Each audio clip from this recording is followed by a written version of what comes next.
Bonjour à tous, c'est Andrea de la chaîne Saint de Chartres et je vous retrouve aujourd'hui pour parler du fait de demander pardon à Dieu. Alors je ne sais pas si toi qui m'écoutes tu es croyant ou non, et du coup je vais m'adresser à toi. Déjà, si tu n'es pas croyant, sache que nous avons tous à demander pardon à Dieu. Alors peut-être que tu te demandes ou tu te dis tout simplement que tu n'as pas besoin de demander pardon à Dieu car tu es une personne gentille ou une personne qui a fait de bonnes œuvres, entre guillemets, ou que tu es juste une personne qui ne fait pas de mal aux autres. Voilà, tout simplement, peut-être que pour toi, tu n'aurais pas besoin de demander à Dieu et tu ne comprendrais pas pourquoi tu as besoin de demander à Dieu. Mais sache que chaque homme, en fait, est pécheur devant Dieu du fait de la descendance, en fait. Par rapport au fait que nous descendons de Adam et Ève, les premiers hommes sur la terre, en fait, c'est comme un héritage, en fait, qu'ils nous ont laissé, en fait. L'héritage de leur erreur qu'ils ont fait en désobéissant à Dieu. Tu vois, il y a un verset dans la parole qui dit justement ça. Donc, je vais te l'afficher juste maintenant, qui parle, en fait, que nous sommes punis, en fait, des fautes de nos pères, en fait, sur plusieurs générations. Je vais te donner un exemple concret.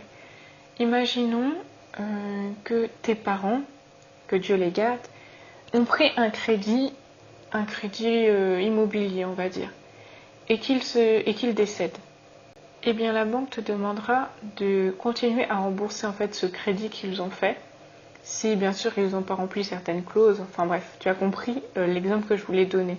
C'est qu'en fait, à partir du moment où nos parents font quelque chose, une erreur en fait, cela se répercute forcément sur nous en fait, sur notre vie. Enfin voilà, tu as compris l'exemple que je voulais te donner par rapport au fait que peu importe les actions que tu es déjà pécheur de ta nature en fait, du fait que tu descends de Adam et Ève.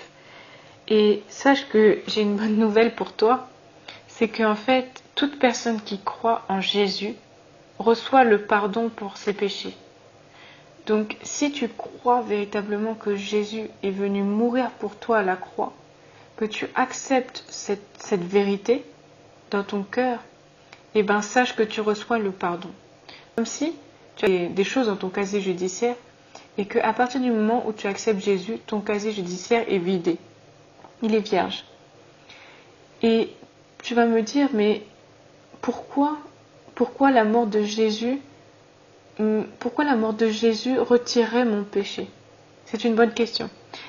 Et je ne vais pas rentrer en profondeur sur ce sujet, mais je vais te laisser un verset qui va s'afficher ici, qui explique en fait que c'est par le sang en fait, c'est par le sang versé que nos pardons en fait sont pardonnés.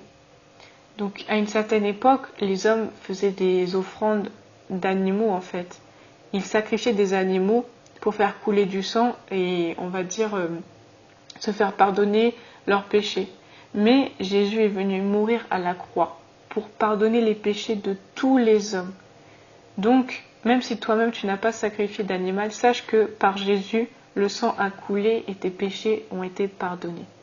Voilà, donc premier point, c'est déjà ça, c'est que chaque homme est pécheur de par sa nature et que si nous acceptons Jésus, nous sommes pardonnés. Dans ce cas-là, tu vas me dire, pourquoi demander encore pardon à Dieu? Et pour cela, je vais prendre un autre verset qui va s'afficher juste là pour toi. Et en fait, qui dit, qui connaît ses fautes? C'est-à-dire que on connaît tous des versets clairs qui nous disent, par exemple, qu'il ne faut pas mentir, qu'il ne faut pas convoiter. Voilà, des versets clairs. Mais il y a des choses, en fait, qu'on peut faire sans savoir, en fait, que c'est un péché, sans peut-être même avoir ouvert sa Bible. Peut-être quelqu'un n'a jamais ouvert sa Bible, donc ne sait pas ce que c'est un péché. Donc déjà, rien que pour ça, il y a déjà des fautes qu'il ne sait pas, en fait, qu'il a commises. Et c'est pour ça que c'est vraiment important, en fait, de quotidiennement, d'avoir un cœur repentant envers Dieu. Et aussi, pourquoi c'est important d'avoir un cœur repentant envers Dieu? Parce que nos péchés blessent le cœur de Dieu. Pourquoi ça blesse le cœur de Dieu? Parce que quand on pêche, on désobéit à Dieu. On désobéit au plan qu'il a prévu pour nous personnellement.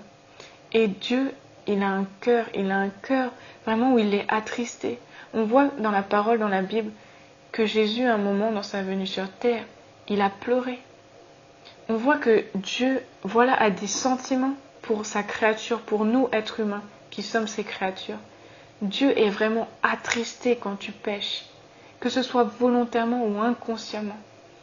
Donc véritablement, il faut avoir un cœur repentant. Voilà, pas avec des mots compliqués, pas avec des paroles en faisant des paroles religieuses, mais vraiment en ayant un cœur repentant, en disant tout simplement « Pardonne-moi Jésus, pardonne-moi pour ce que j'ai fait aujourd'hui, consciemment ou inconsciemment ». Vraiment avoir ce cœur à la prière, à la repentance en fait, c'est très important. Et aussi, bien sûr, car Dieu n'accepte que la sainteté au ciel. Donc, c'est-à-dire qu'il ne peut pas prendre quelqu'un de sali par le péché au ciel.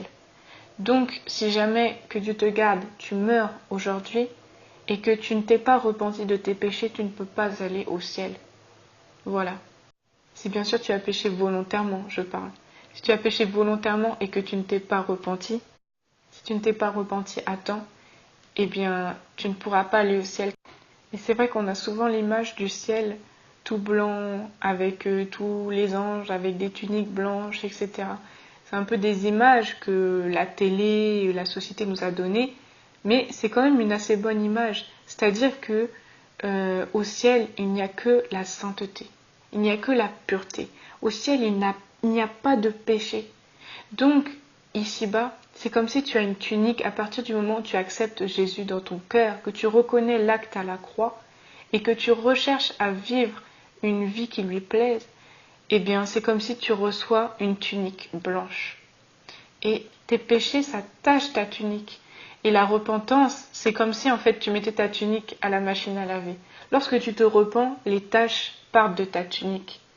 Et Dieu ne prendra avec lui au ciel que des gens qui ont des tuniques blanches. Peu importe ce que tu as pu faire sur la terre, si au moment où tu meurs, tu n'as pas une tunique blanche, tu ne pourras pas aller auprès de Dieu, malheureusement. Et Dieu, par amour, te donne des avertissements. Ce n'est pas par méchanceté, mais parce qu'il t'aime, parce qu'il veut que tu sois sauvé. Il veut que tu ailles avec lui au ciel, que tu n'ailles pas en enfer. Il a prévu un plan pour toi et il veut que tu marches dans ce plan. C'est pour cela qu'il permet des gens ou des vidéos comme celle-là que tu écoutes pour parler à ton cœur. Non pas qu'il faut aller dans une religion, non pas qu'il faut suivre des coutumes d'hommes, mais vraiment il faut suivre la Bible et il faut être à l'écoute de Dieu. Prier et je suis sûre que Dieu te parlera personnellement sur tous les sujets que tu as à cœur, tous les sujets que tu as besoin de réponses. Dieu te parlera personnellement car c'est un Dieu vivant et puissant et il agit. Ce n'est pas une statuette, ce n'est pas une image, mais c'est un Dieu qui est là à chaque instant à côté de toi, comme ton meilleur ami, comme ton mari, comme ton père, même mieux que tout cela. Alors accroche-toi, si tu connais déjà Jésus, ne salis plus ta tunique. Ayons ce cœur à la repentance, moi la première, que vraiment notre cœur soit un cœur humble, que nous ayons l'humilité d'aller aux pieds de Dieu chaque jour pour demander pardon pour nos offenses. Voilà, j'espère que ce message aura pu t'aider dans ta foi. Sois béni et à bientôt.